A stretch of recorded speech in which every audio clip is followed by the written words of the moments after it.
আসসালামু আলাইকুম, কেমন আছেন আপনারা সবাই? আমি মোহাম্মদ এনামুল ইসলাম আছি মালয়েশিয়া থেকে। বরাবরের মতোই মালয়েশিয়াকে তথ্য এবং আপডেট দেওয়ার চেষ্টা করব আজকের এই গুরুত্বপূর্ণ ভিডিওতে। অবশ্যই ভিডিওটা কন্টিনিউ করবেন। সর্বপ্রথম মালয়েশিয়াতে যারা কিনা মালয়েশিয়াতে আসতে চান তাদের ব্যাপারে মালয়েশিয়ার স্বরাষ্ট্রমন্ত্রী নতুন একটা বিজ্ঞপ্তি প্রদান করে। বলা যেতে পারে যে একটা খুশির খবর হতে পারে যারা কিনা মালয়েশিয়াতে আসতে চায়। মেন যে ব্যাপার সেটা হচ্ছে যে মালয়েশিয়াতে যে সকল কর্মী মালয়েশিয়া যে 15টা সোর্স কান্ট্রি থেকে কর্মী আনে মালয়েশিয়াতে কাজের জন্য, সেই সকল কর্মীদের যাতে লো কস্টিং করা হয়, মানে যে খরচগুলো আছে এই খরচগুলো অনেকটা কমানোর জন্য মালয়েশিয়া সরকার নতুন পদক্ষেপ গ্রহণ করতেছে।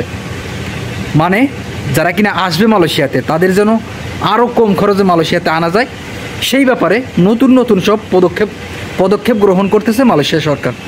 এখন যে 15টা সোর্স কান্ট্রি থেকে কর্মী আনে মালয়েশিয়া, তার মাঝে কিন্তু বাংলাদেশও আছে।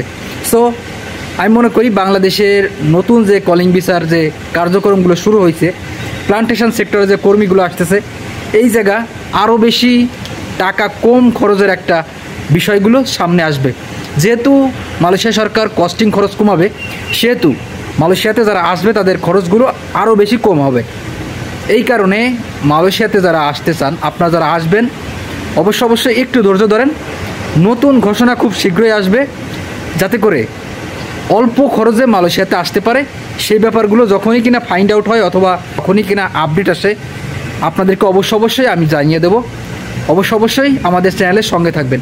ও এখনও পর্যন্ত কোনো ঘোষণা আসে নাই এই লো কস্টিংয়ের ব্যাপারে, তবে যেহেতু আলোচনা প্রক্রিয়াধীন আছে, হয়তোবা খুব শীঘ্রই সামনে আসতে পারে এই ব্যাপারগুলো। আশা করি বুঝতে পারছেন ব্যাপারটা। যারা কিনা মালয়েশিয়াতে আসবেন আপনাদের জন্য একটা বিশেষ সুখবর বলা যেতে পারে। ধন্যবাদ সবাই, ভালো থাকবেন। দেখা হবে পরবর্তী কোনো ভিডিওতে।